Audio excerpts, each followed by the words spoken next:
Aksi nyata modul 1.4 Diseminasi penyebaran pemahaman budaya positif oleh Fitri Rahmi SPD, SD Negeri Wonosuko, calon guru penggerak Angkatan 9 Kabupaten Purworejo.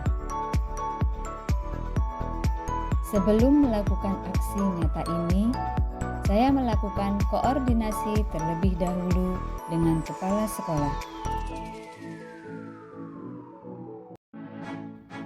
Adapun peserta desiminasi meliputi kepala sekolah, rekan guru sejawat, dan orang tua murid. Yang terhormat Kepala Sekolah SD Negeri Wonosuko, Bapak Slamet SPD. Yang saya hormati Bapak Ibu Guru SD Negeri Wonosuko. Pertama-tama marilah kita panjatkan puja dan puji syukur kepada Tuhan Yang Maha Esa. Berkat Tuhan rahmat hidayah inayahnya kita semua dapat berkumpul pada siang hari ini dengan keadaan sehat tanpa ada suatu apapun. Bapak Ibu Guru yang saya hormati, marilah acara pada siang hari ini dalam rangka desiminasi penyebaran pemahaman budaya positif.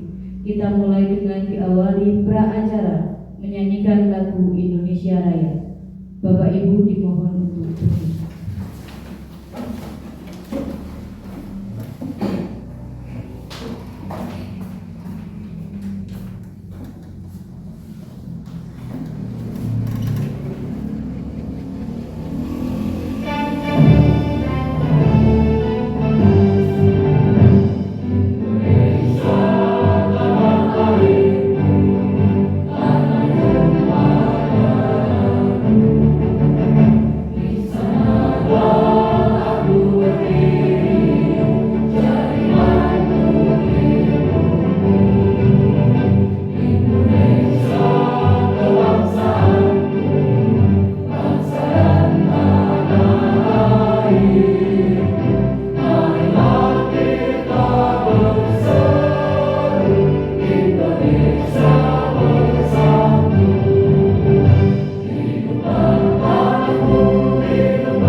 Bapak Ibu dipersilakan duduk kembali.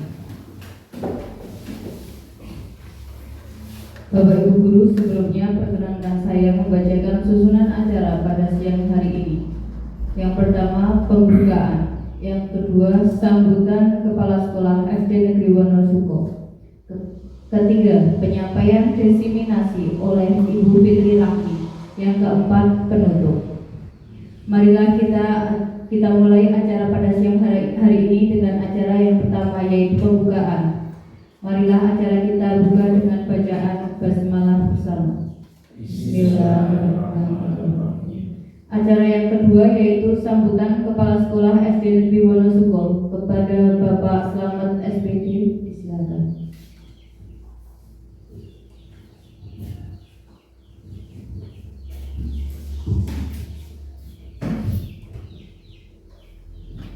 Bapak Ibu SD Negeri Wonosuko yang kami hormati, Assalamualaikum warahmatullahi wabarakatuh. Waalaikumsalam warahmatullahi wabarakatuh. Yang pertama dan yang utama, mari kita selalu memanjatkan puja dan puji syukur kita kehadirat Tuhan Yang Maha Esa, yang mana pada kesempatan siang hari ini kita semua masih diberi kenikmatan, kesehatan, dan kesempatan sehingga dapat menghadiri aksi nyata diseminasi penyebaran pemahaman budaya politik yang disampaikan oleh Bu Rami. Mari rasa syukur kita nyatakan bersama dengan ucapan kalimat takbir. Alhamdulillah Rabbil Alamin. Salawat serta salam kita sanjungkan kepada junjungan kita Nabi Agung Muhammad SAW yang selalu kita nanti-nantikan syafaatnya baik dunia sampai yaumil akhir nanti. Amin. Bapak Ibu yang kami hormati, yang pertama kami mengucapkan terima kasih kepada Bu Fitri Rahmi yang selama ini telah mengikuti calon guru penggerak. Adapun tahapan-tahapannya sudah dilewati. Untuk siang hari ini akan menyajikan aksi nyata yang judulnya adalah diseminasi penyebaran pemahaman budaya positif. Kami selaku yang dituakan di SD Negeri Wonosoko, tentu saja kami bersama rekan-rekan guru sifatnya hanya bisa membantu dan mendorong apa yang dicita-citakan oleh Bu Fitri Rahmi dengan adanya sebagai calon guru penggerak. Dengan harapan kami keluarga besar SD Wonosoko tentu saja setelah selesainya nanti kegiatan-kegiatan yang disampaikan sebagai guru penggerak, nanti hasilnya akan segera diberikan kepada anak didik kita di SD Negeri Wonosoko dan kemudian juga ditularkan kepada rekan-rekan guru agar nanti semuanya bisa mengikuti apa yang perubahan-perubahan yang didapat sebagai calon guru penggerak. Saya kira itu saja. Mari rekan-rekan semua nanti mengikuti kegiatan yang disampaikan oleh Bu Fitri Rahmi. Mudah-mudahan nanti dari awal sampai akhir dapat lancar. Apabila nanti ada masukan ataupun ada pertanyaan, kita bisa menjawab. Saya kira itu saja. Mohon maaf banyak salahnya. Saya akhiri. Assalamualaikum warahmatullahi wabarakatuh. Waalaikumsalam warahmatullahi wabarakatuh.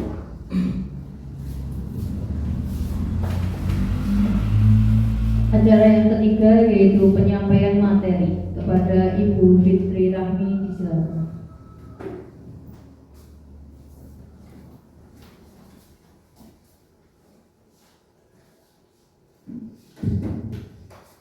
Assalamualaikum warahmatullahi wabarakatuh.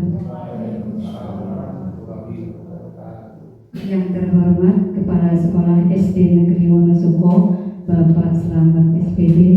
Yang kami hormati Bapak Ibu Guru SD Negeri Wonosoko. Alhamdulillah, puji syukur senantiasa kita panjatkan di mana pada siang hari ini kita diberi kesehatan, kesempatan dapat berkumpul bersama, belajar bersama dalam acara diseminasi penyebaran pemahaman budaya positif. Sebelumnya saya mengucapkan terima kasih yang sebanyak-banyaknya kepada Kepala Sekolah dan Bapak Ibu Guru yang telah membantu saya, mensupport saya, memotivasi saya dalam pendidikan saya menempuh calon guru penggerak angkatan di Purworejo. Semoga Allah melipat gandakan berkah untuk Bapak Ibu dan keluarga. Amin ya Rabbal Alamin. Bapak Ibu yang saya hormati, pada kegiatan siang hari ini merupakan tugas saya dalam program guru penggerak pada modul 1.4 merupakan aksi nyata saya. Di sini diminta untuk mengadakan diseminasi penyebaran pemahaman budaya positif. Semoga dengan adanya kegiatan pada siang hari ini memberi manfaat khususnya untuk diri saya sendiri agar saya lebih memahami materi yang saya pelajari, dan semoga pula kegiatan pada siang hari ini juga bermanfaat untuk kita semua. Amin ya rabbal alamin. Bapak Ibu yang saya hormati, langsung saja saya menyampaikan materi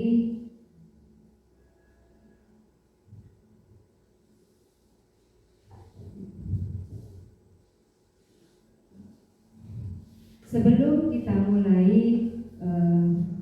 kegiatan pada siang hari ini. Marilah kita bersama-sama menenangkan hati dan pikiran kita, berdamai sejenak, hilangkan semua beban, dan hadir untuk seutuhnya.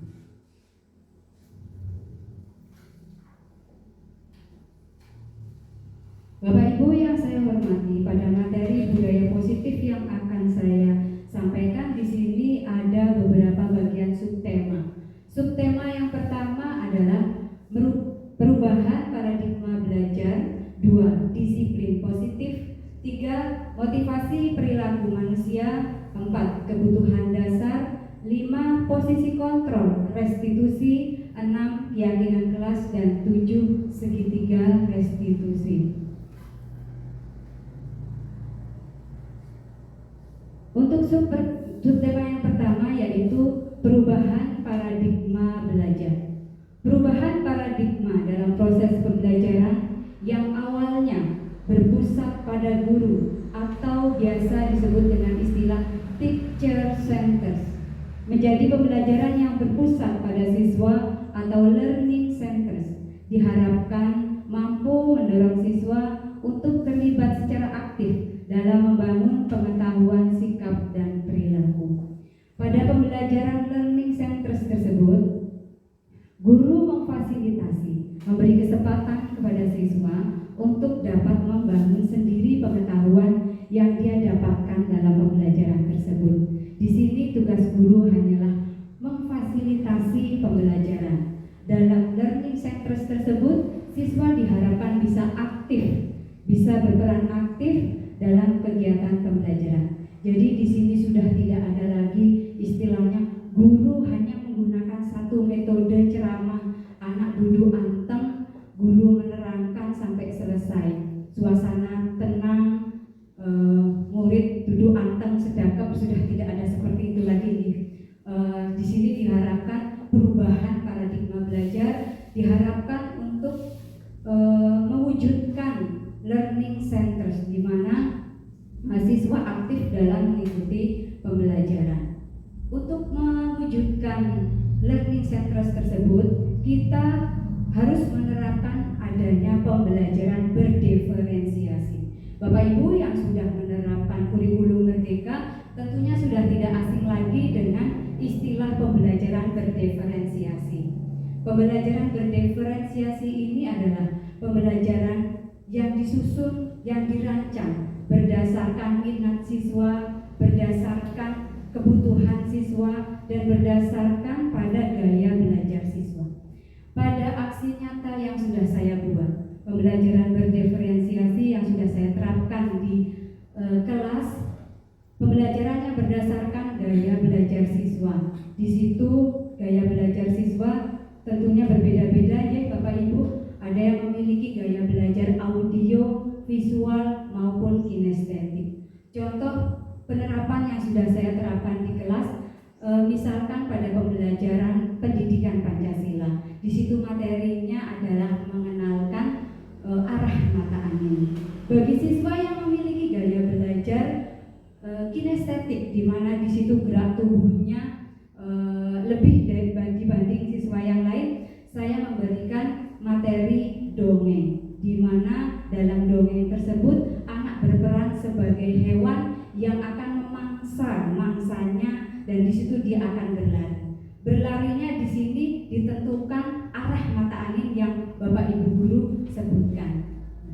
Di situ contoh materi yang sudah saya terapkan. Untuk anak yang mempunyai gaya belajar audio dengan materi arah mata angin, di situ saya berikan materi anak tersebut menyanyi sambil menunjukkan arah mata anginnya. Dan bagi anak yang memiliki gaya belajar visual, di situ saya berikan materi anak boleh menggambar denah, kemudian menyebutkan arah mata angin. Misalkan rumah A berada di sebelah arah mana rumah B, seperti itu. Jadi saya sudah menerapkan pembelajaran berdiferensiasi. Adapun pembelajaran berdiferensiasi berdasarkan minat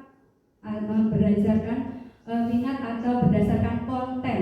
Berdasarkan konten di sini yang sudah saya terapkan contohnya adalah pembelajaran matematika.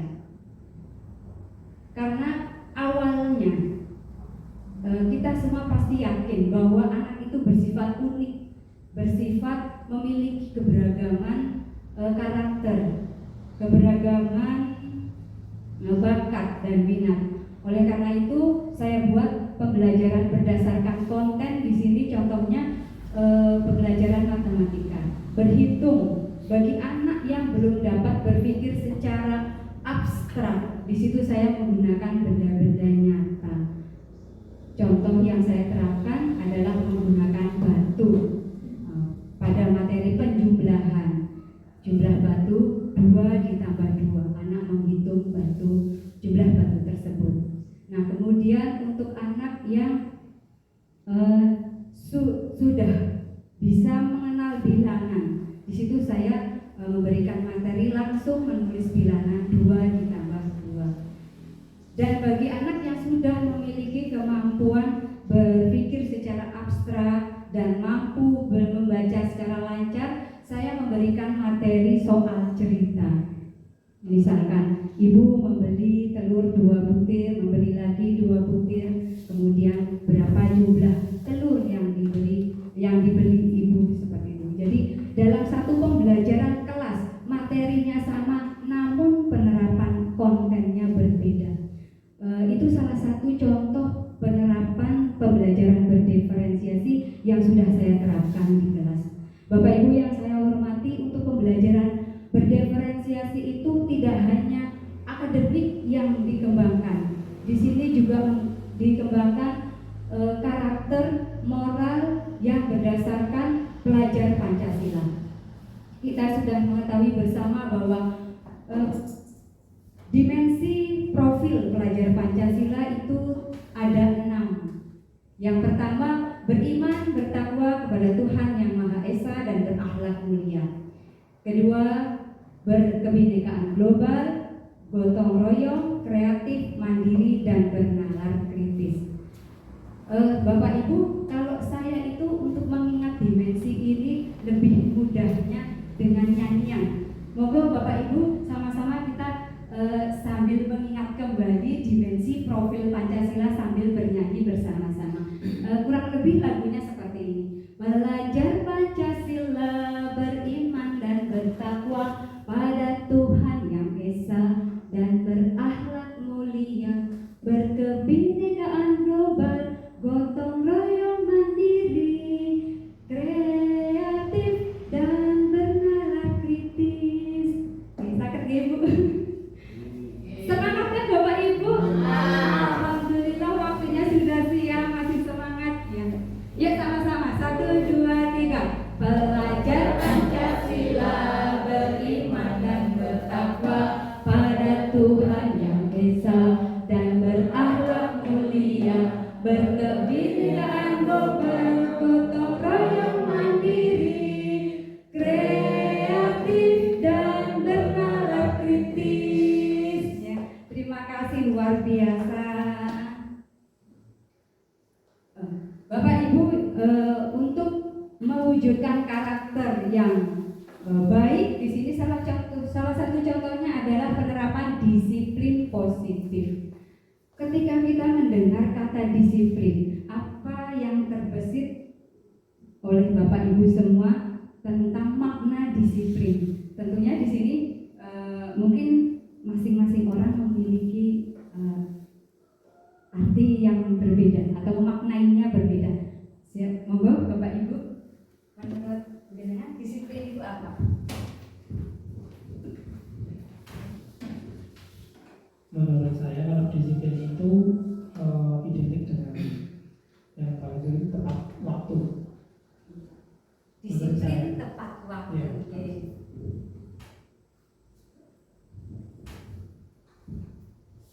Ya, bersama yang namanya disiplin adalah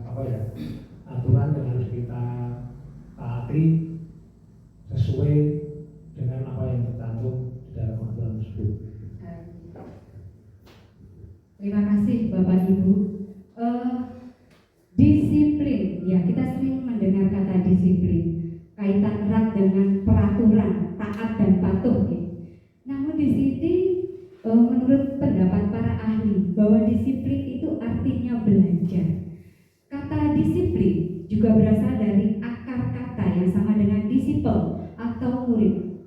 Untuk menjadi seorang murid atau pengikut, seseorang harus paham betul alasan mengapa mereka mengikuti ajaran tertentu, sehingga motivasi yang terbangun adalah motivasi intrinsik, bukan motivasi ekstrinsik. Ya, jadi mengapa di sini yang diharapkan adalah motivasi intrinsik. Motivasi intrinsik itu sama dengan motivasi internal, motivasi yang tumbuh dari kesadaran dirinya sendiri, bukan motivasi yang berdasarkan dari eksternal. Faktor-faktor seperti misalkan anak itu mau patuh, anak itu mau disiplin karena takut akan hukuman. Itu berarti anak itu disiplin tapi karena faktor eksternalnya, bukan faktor intrinsiknya. Atau sebaliknya, anak itu mau mengikuti peraturan namun berharap mendapatkan pujian dari bapak ibu gurunya, atau nanti mengharap mendapatkan hadiah. Nah, itu merupakan motivasi yang berasal dari ekstrinsik, bukan dari intrinsik. Nah, mengapa yang diharapkan motivasi intrinsik? Karena motivasi yang bersifat dari ekstrinsik atau eksternal itu hanya bersifat sementara. Ya, ketika dihukum dia patuh pada aturan tersebut. Namun lain waktu bisa jadi dia mengulangi lagi. Ya, ketika dipuji, ya ketika diberi hadiah, anak itu patuh pada aturan. Namun lain waktu bisa jadi anak itu mengulanginya kembali. Oleh karena itu, pada disiplin positif di sini diharapkan motivasi yang tumbuh pada siswa adalah motivasi intrinsik atau motivasi internal yang tumbuh dari kesadaran diri.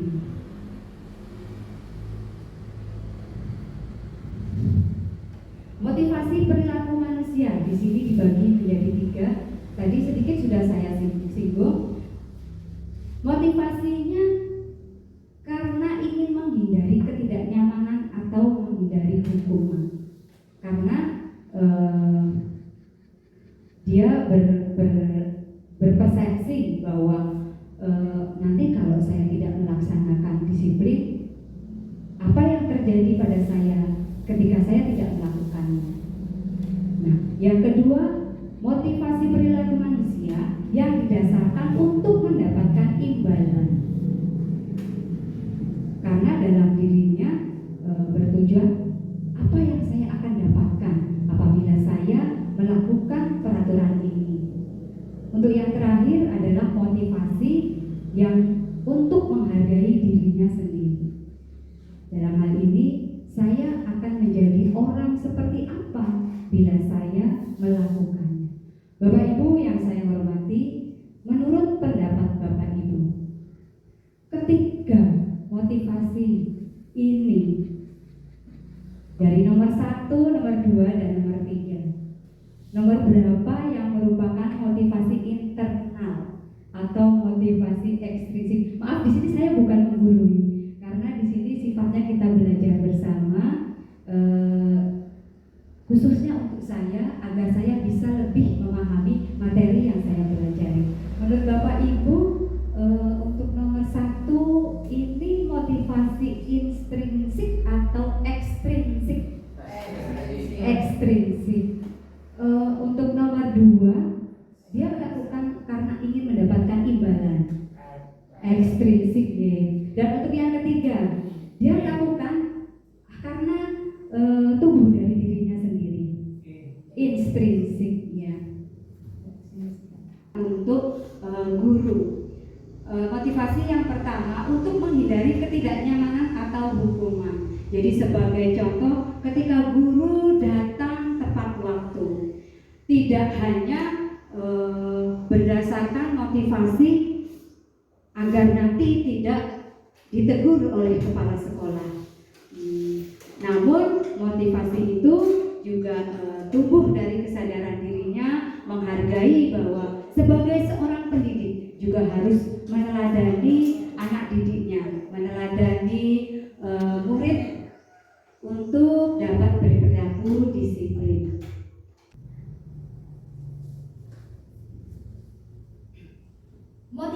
dengan kebutuhan manusia itu erat hubungannya. Karena ketika kebutuhan manusia tidak terpenuhi, maka akan muncullah motivasi usaha untuk memenuhi kebutuhan tersebut. Ada 5 kebutuhan dasar manusia, yaitu bertahan hidup, penguasaan, kebutuhan kasih sayang dan rasa diterima, kebutuhan kesenangan, kebutuhan kebebasan. Semua orang senantiasa berusaha untuk memenuhi kebutuhannya dengan berbagai cara. Bila mereka tidak bisa mendapatkan kebutuhannya dengan cara yang positif, mereka bisa saja melanggar peraturan atau melakukan hal-hal yang tidak sesuai dengan nilai-nilai kebajikan. Menurut pendapat Glaser, menyatakan bahwa kapasitas untuk berubah ada di dalam diri kita.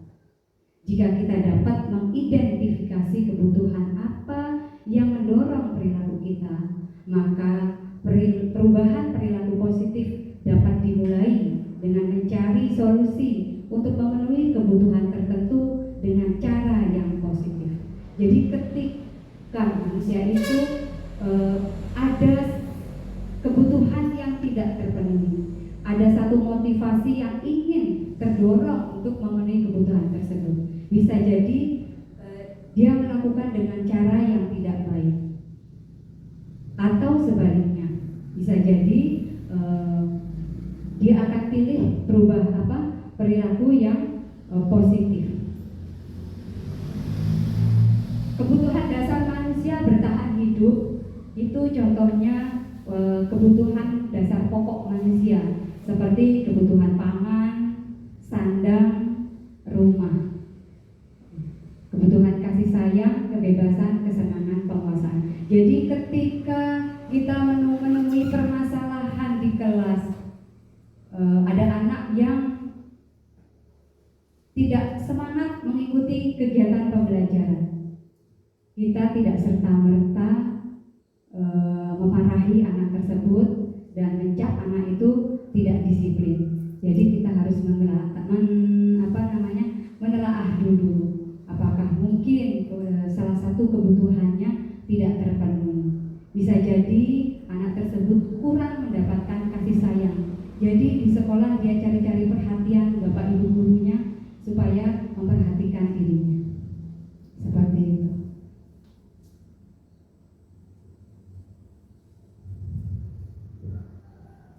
Pada materi selanjutnya di sini ada posisi kontrol restitusi. Berdasarkan teori kontrol Dr. William Gosen, ada 5 posisi kontrol yang diterapkan seorang guru, yaitu 1. Sebagai penghukum, 2. Pembuat rasa bersalah, 3. Sebagai teman, 4. Pemantau, dan 5. Sebagai manajer. Posisi guru pada saat sebagai penghukum cenderung berkata kasar dan cenderung menekan murid. Biasanya kata-kata yang diucapkan, kamu selalu saja membuat salah, kamu selalu saja ribut.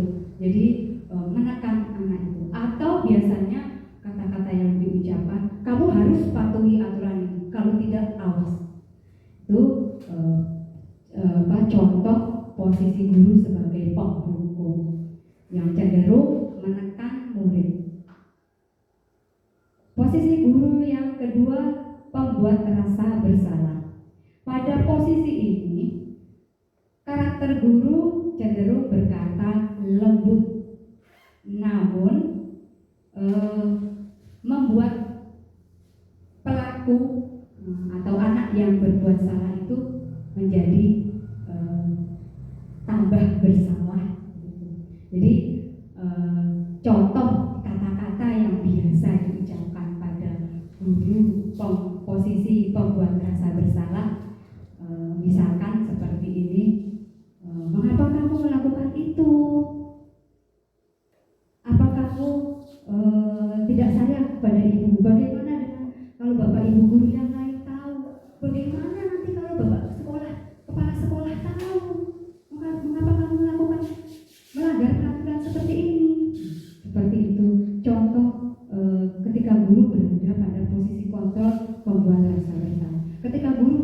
seperti itu, murid akan merasa semakin bersalah, semakin berada pada posisi identitas yang gagal. Kemudian posisi guru pada posisi kontrol guru pada posisi teman sebagai teman. Pada posisi ini cenderung lebih akrab antara guru dan anak, lebih akrab layaknya seorang teman gitu Bapak Ibu. Namun pada posisi kontrol teman ini juga memiliki kelebihan dan memiliki kekurangan. Kelebihannya adalah suasana terlihat akrab, siswa tidak merasa tertekan. Namun pada posisi kontrol sebagai teman ini juga memiliki kelemahan, karena murid menganggap gurunya itu teman. Ketika murid meminta tolong kepada bapak ibu gurunya, dia akan merasa keadaan bapak ibu gurunya tidak mengabulkan sesuai permintaan anak. Maka anak itu merasa kecewa. Saya pikir bapak ibu guru itu temanku, ternyata nggak mau membantu saya. Karena kata-kata yang biasa diucapkan posisi guru sebagai teman, misalkan seperti ini. Oke, baiklah. Kali ini bapak ibu guru bantu bereskan seperti itu. Jadi layaknya seorang teman. Nah, lain waktu ketika bapak ibu gurunya tidak bisa membantu, anak ini merasa kecewa dan berkata, saya pikir bapak ibu itu teman saya, ternyata tidak mau membantu, dan anak itu merasa kecewa. Jadi posisi guru sebagai teman ini ternyata juga memiliki kelemahan atau kekurangan. Posisi kontrol guru pada posisi pemantau, di mana di sini guru mengawasi berdasarkan aturan-aturan, berdasarkan data-data. Misalkan ketika anak itu melakukan kesalahan, loh kamu itu sudah 5 kali telat masuk sekolah, bagaimana konsekuensinya? Itu sebagai pemantau. Jadi berdasarkan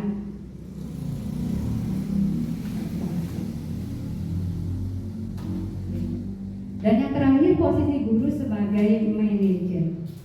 Posisi guru sebagai manajer ini adalah posisi yang ideal ya, dimana ketika menemukan satu kasus permasalahan yang ada, dia layaknya seorang manajer pemimpin yang bijak menyelesaikan permasalahan dengan menggunakan teknik segitiga restitusi. Di sini lebih lanjut akan saya terangkan mengenai segitiga restitusi.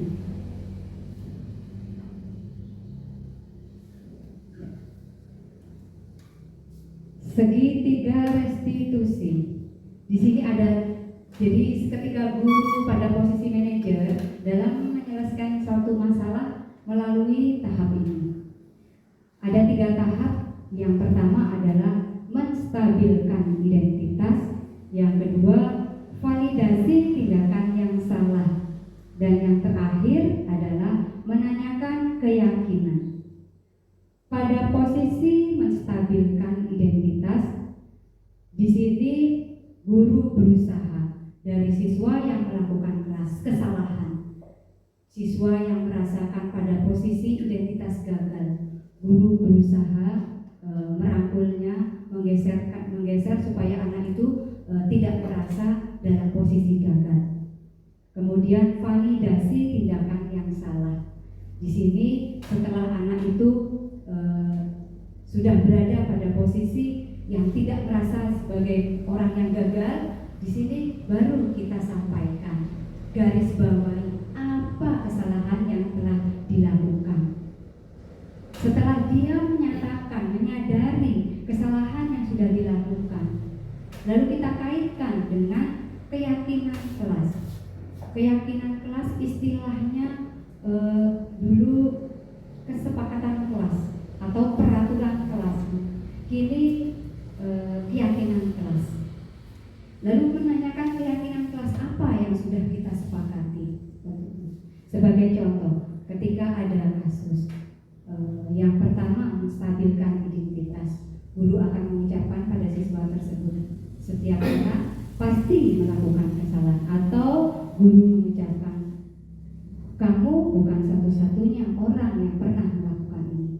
Ketika anak itu tenang dan sudah tidak merasa gagal, kemudian kita masuk pada tahap validasi tindakan salah. Kamu tentunya punya alasan mengapa kamu melakukan hal itu, atau dengan cara lain, adakah cara yang lebih efektif untuk mendapatkan apa yang kamu butuhkan? Ketika anak itu curhat permasalahannya, kita kita garis bawahi apa tindakan yang salah yang telah mereka lakukan. Kemudian lalu kita kaitkan dengan keyakinan kelas yang sudah dibuat. Keyakinan kelas apa yang telah kita sepakati? Baru dia menyadari apa kesalahannya dan dia akan berusaha untuk mengikuti, mematuhi keyakinan kelas yang sudah disepakati bersama. Dengan cara segitiga restitusi ini diharapkan motivasi intrinsiknya yang muncul. Jadi sadarnya dari dirinya. Berbeda ketika menghadapi suatu masalah langsung seperti tadi pada posisi penghukum, anak itu ya tetap saja merasa dalam posisi gagal. Adapun dia mau mematuhi, yaitu tadi motivasi eksternal hanya bersifat sementara. Tadi saya sudah menyinggung tentang keyakinan kelas. Nah, keyakinan kelas yang seperti dulu istilahnya peraturan kelas. Kemudian ada kesepakatan kelas, dan kini saya menemukan istilahnya keyakinan kelas. Kurang lebihnya itu sama. Keyakinan kelas adalah nilai-nilai kebajikan universal yang telah disepakati secara tersurat maupun tersirat, yang lebih memotivasi dari dalam. Jadi di kelas itu kita membentuk keyakinan kelas bersama siswa. Jadi adanya keyakinan kelas itu bukan guru saja yang membuat atau murid saja yang membuat. Jadi bersama-sama. Mengapa harus bersama-sama? Karena di sini supaya mempunyai tanggung jawab bersama, kesadaran bersama. Seseorang akan lebih tergerak dan bersemangat untuk menjalankan keyakinannya daripada hanya sekedar mengikuti serangkaian peraturan tertulis tanpa makna. Jadi manfaat kita membuat keyakinan seperti ini Bapak Ibu. Jadi munculnya motivasi intrinsik pada siswa.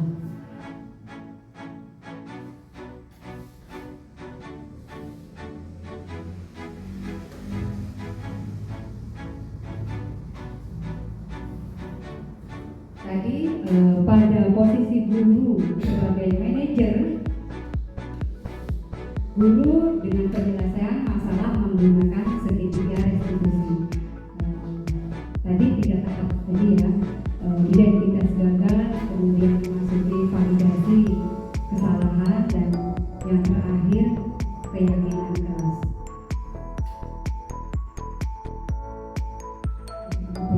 Bapak Ibu, saya sudah melakukan aksi nyata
Saya tampilkan kasus yang terjadi di kelas, kasus yang kedua.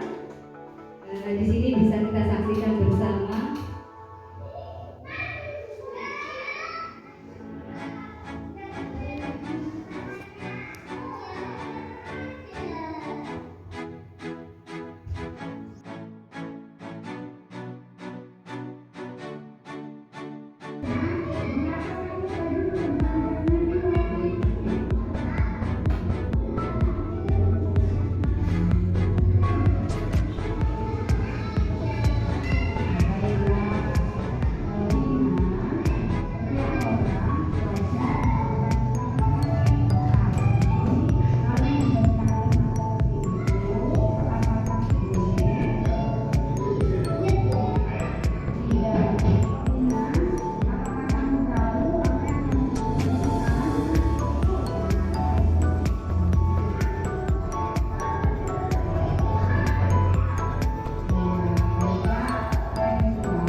Itu tadi kasus yang kedua, di mana ada salah satu siswa yang menyenggol makanan temannya sehingga makanan temannya itu jatuh, dan yang memiliki makanan tersebut marah dan membentak-bentak temannya yang tadi menyenggol. Di sini posisi kontrol yang dilakukan oleh guru tidak langsung menyalahkan ya. Di sini saya pertama menanyakan alasan apa mengapa kok temannya tadi membentak-bentak. Itu kemudian saya kaitkan dengan keyakinan kelas yang sudah kita sepakati bersama, bahwa di kelas kita itu harus berkata sopan dan menghormati teman. Assalamualaikum Feli. Waalaikumsalam. Bagaimana perasaanmu ketika permasalahannya sudah terselesaikan? Saya merasa senang karena teman saya Olive tidak menangis lagi. Saya tidak akan mengulanginya lagi dan berkata sopan kepada semua orang.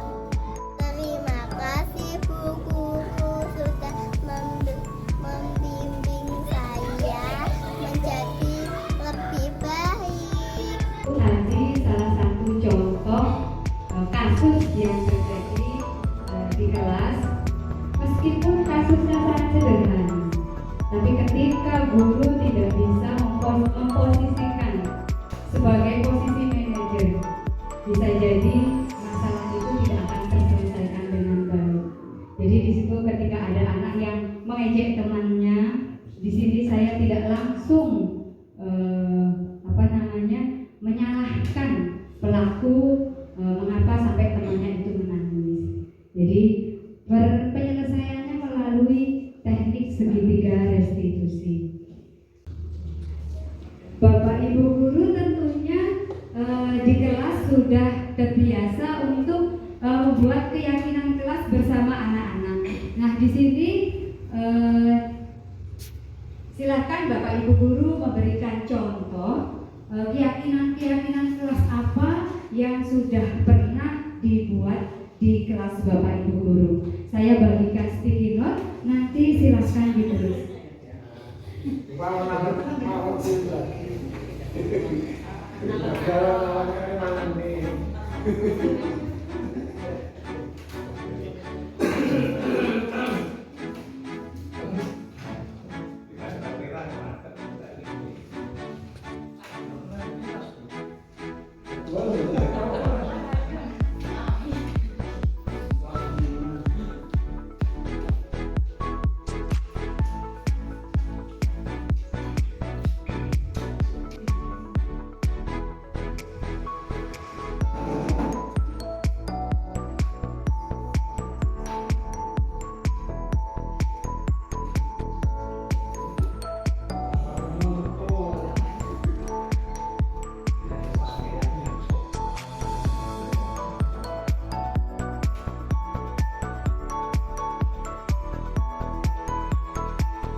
Silakan Bapak Ibu guru menulis keyakinan kelas yang sudah pernah dibuat. Boleh lebih dari satu.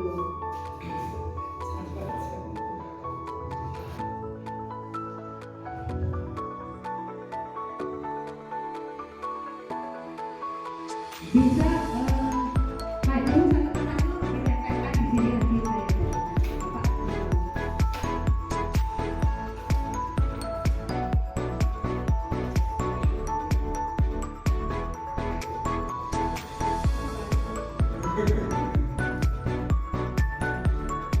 Silakan yang sudah dibuat ditempel maju keyakinan kelas yang sudah dibuat.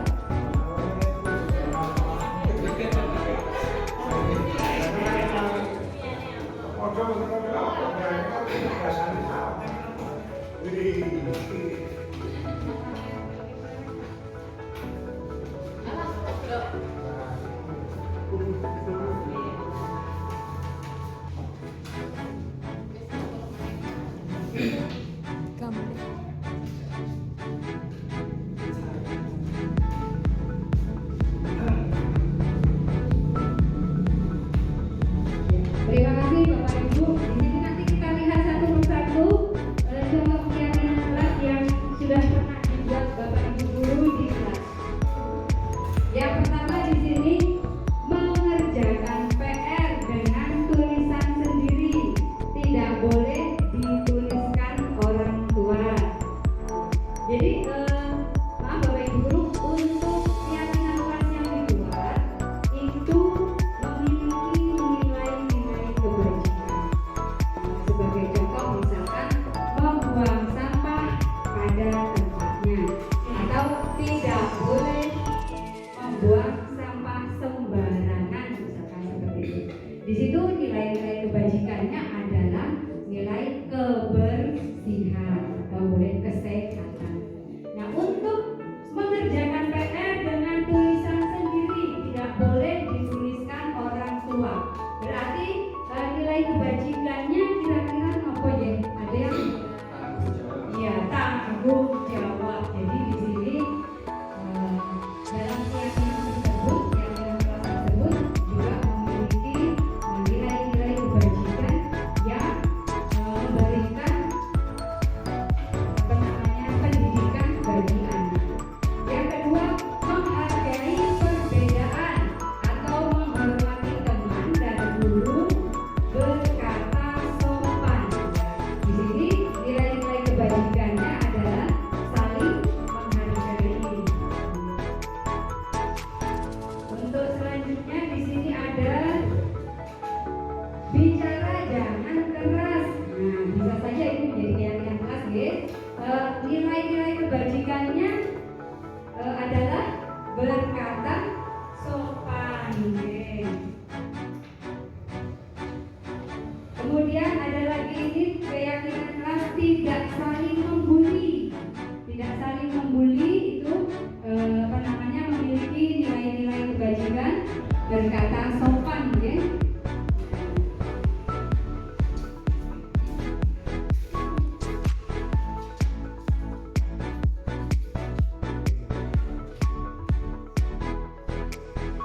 Di sini juga hampir sama. Bicara jangan keras. Ya, sama seperti yang barusan. Dan nilai-nilai kebajikannya adalah berkata sopan. Untuk selanjutnya, tidak membuang sampah sembarangan di dalam kelas. Untuk keyakinan kelas tidak membuang sampah sembarangan di dalam kelas. Di sini memiliki nilai-nilai kebajikan kebersihan.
Konsentrasi.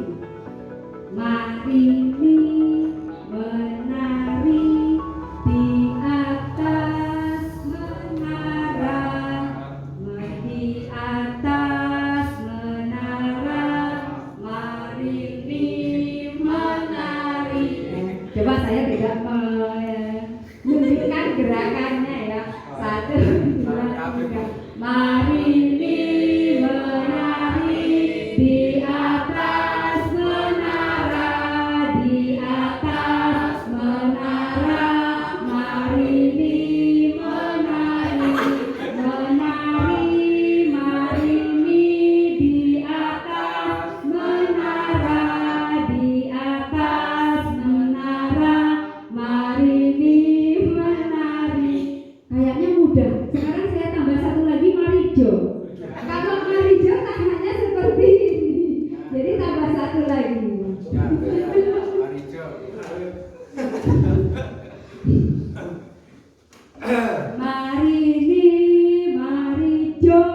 menari di atas menara, menari di atas menara, mari menari di atas menara, Marijo menari. Yang luar biasa Bapak Ibu, terima kasih. Sudah tambah semangat ya Bapak Ibu, hilang ngantuknya, hilang capeknya. Terima kasih. Gotong royong mandiri, kreatif dan bernalar kritis. Ya, terima kasih buat Bapak Ibu yang saya hormati. Kesimpulan pada materi siang hari ini adalah budaya sekolah yang baik akan secara efektif menghasilkan kinerja yang terbaik pada setiap individu, kelompok kerja atau unit, dan sekolah sebagai satu institusi. Jadi adanya budaya positif yang kita terapkan itu akan meningkatkan kinerja kita menjadi lebih baik. Terima kasih Bapak Ibu atas waktunya pada siang hari ini. Semoga kegiatan kita pada diseminasi penyebaran pemahaman budaya positif dapat memberikan manfaat kepada khususnya saya sendiri dalam pemahaman materi dan kepada kita semua. Sebelum saya akhiri, saya mengucapkan minta maaf apabila dalam penyampaian tadi saya banyak tutur kata yang kurang berkenan. Saya mohon maaf yang setulus-tulusnya. Terima kasih. Wassalamualaikum warahmatullahi wabarakatuh.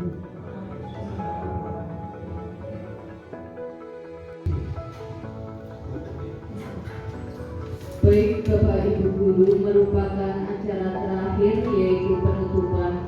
Mari kita tutup acara dengan membaca hamdalah bersama. Alhamdulillah. Meminta maaf apabila banyak tutur kata yang saya lakukan. Billahi taufiq wal hidayah. Wassalamualaikum warahmatullahi wabarakatuh.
Terima kasih telah menyaksikan video ini.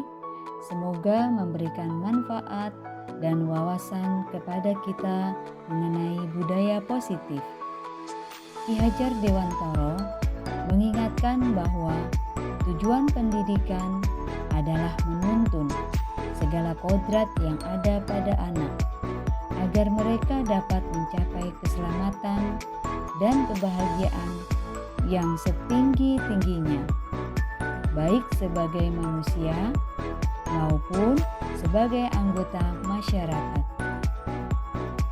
Oleh karena itu, pendidik hanya dapat menuntun tumbuh atau hidupnya kekuatan kodrat yang ada pada anak agar dapat memperbaiki lakunya hidup dan tumbuhnya kekuatan kodrat anak. Dalam proses menuntun tersebut, anak diberi kebebasan seluas-luasnya untuk mengembangkan potensi bakat dan minatnya sebagai individu yang unik. Akan tetapi, guru sebagai pamong harus memberi tuntunan dan arahan agar anak tidak kehilangan arah dan membahayakan dirinya. Guru sebagai pamong dapat memberikan tuntunan agar anak dapat menemukan kemerdekaannya dalam belajar. Sebagai pamong, guru diharapkan memiliki nilai-nilai positif yang dibutuhkan untuk membentuk karakter pelajar Pancasila dengan memberi contoh ing ngarsa sung tulodo dan melakukan pembiasaan yang konsisten di sekolah. Karena itu, sangat penting bagi guru untuk dapat mengembangkan budaya positif di lingkungan sekolah agar dapat menumbuhkan motivasi intrinsik dalam diri murid-muridnya untuk menjadi pribadi yang bertanggung jawab dan berbudi pekerti luhur. Semoga kita senantiasa dapat menerapkan budaya positif ini dimanapun. Bapak Guru hebat, salam guru penggerak. Tergerak, bergerak, menggerakkan.